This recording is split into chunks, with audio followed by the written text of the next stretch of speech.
Welcome back, dear children. So, let's talk about the second part of the chapter, Our Changing Earth. I hope that you people are very much clear about the all the topics that I took in the first part. So, let's continue the chapter. So, here we'll start the chapter with the concept of major landforms, right? So, you all know that the land, clear? The landscape, it basically gets worn out. Basically gets worn away by two main sources. One is weathering, another is erosion. Clear? So landforms gets disturbed by two factors. One is weathering, another is erosion. So what is weathering?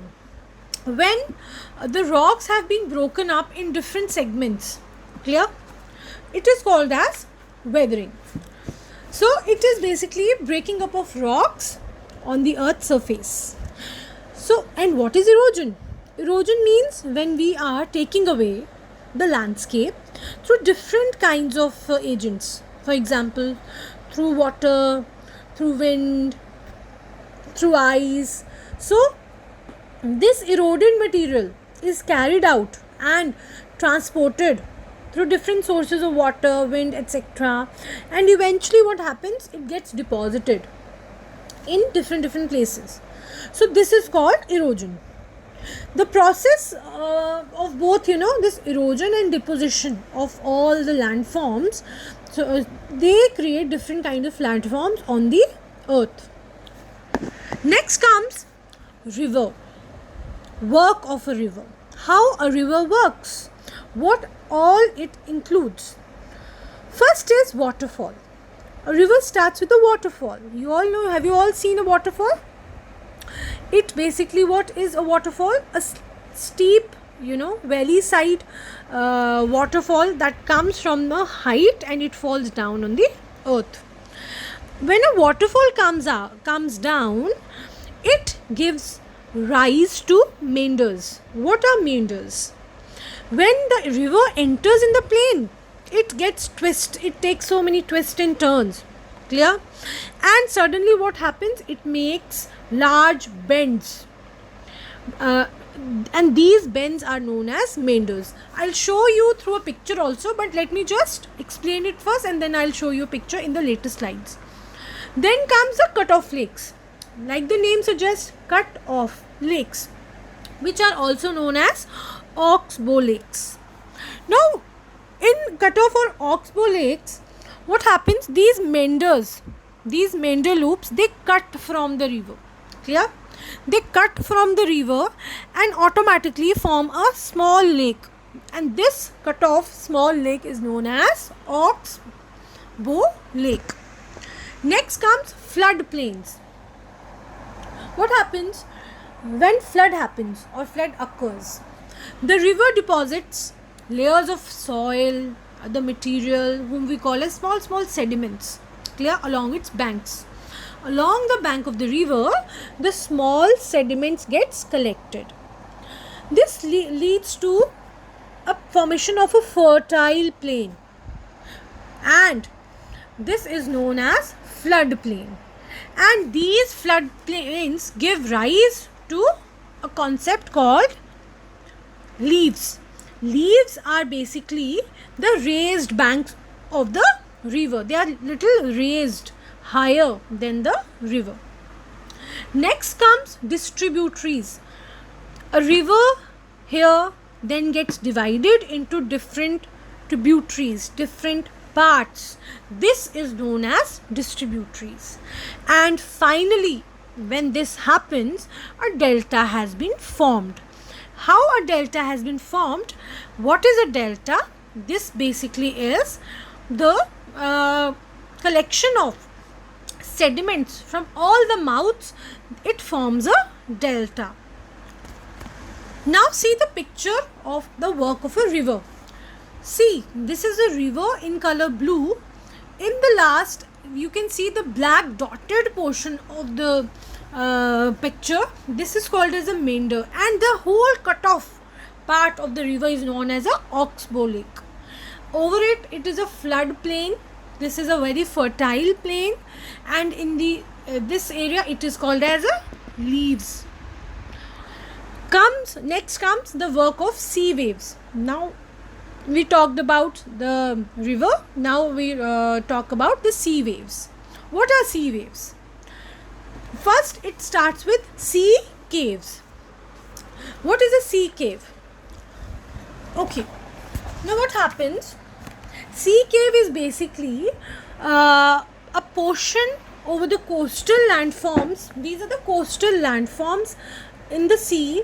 When what happened, that the cracks that had been happened, they become very larger, wider over time, and due to which a hollow like caves are formed on the rocks, and these are known as the sea caves.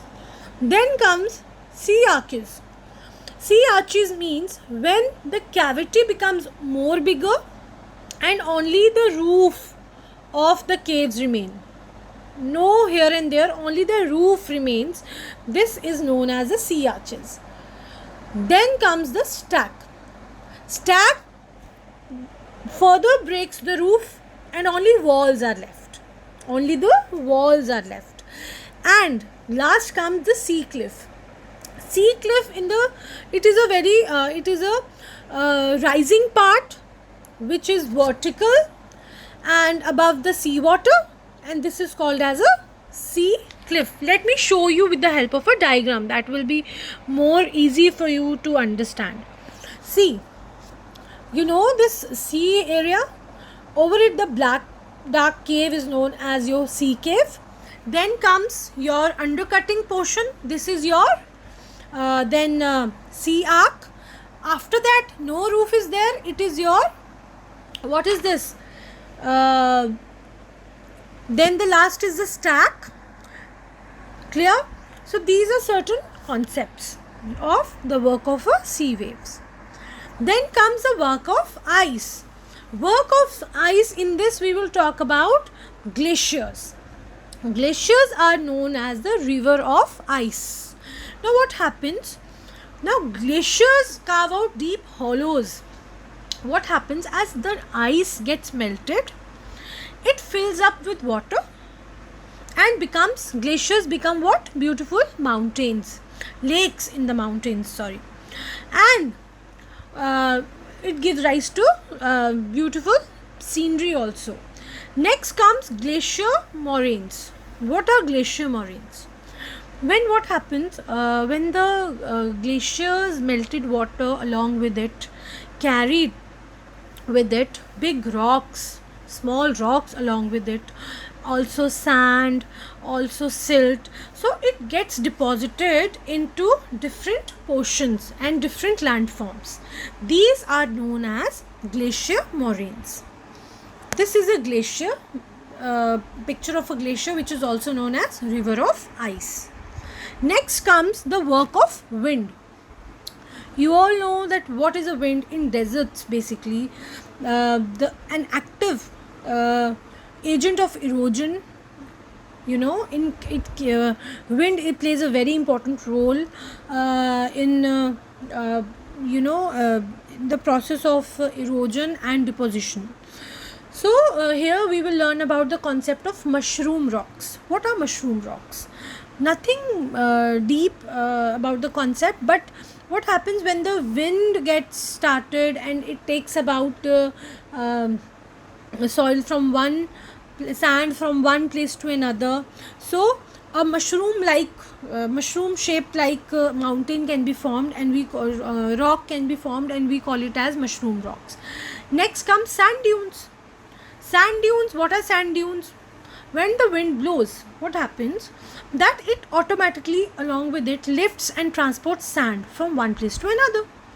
And when this wind gets stopped, the sand falls down and takes a shape in the type of hill, low hill structures, and these are called as sand dunes. Then comes the Lewis. So what happens, that when the grains of the sand are so light and so fine that the wind can easily carry away these grains with them in very long distances. So these are called as Lewis, and this example can be seen in China. Clear? So with this is a picture of a sand dune. With this I'm winding up my chapter. If you have any doubt, please feel free to ask. In the next video we'll clarify your doubts. Thank you so much.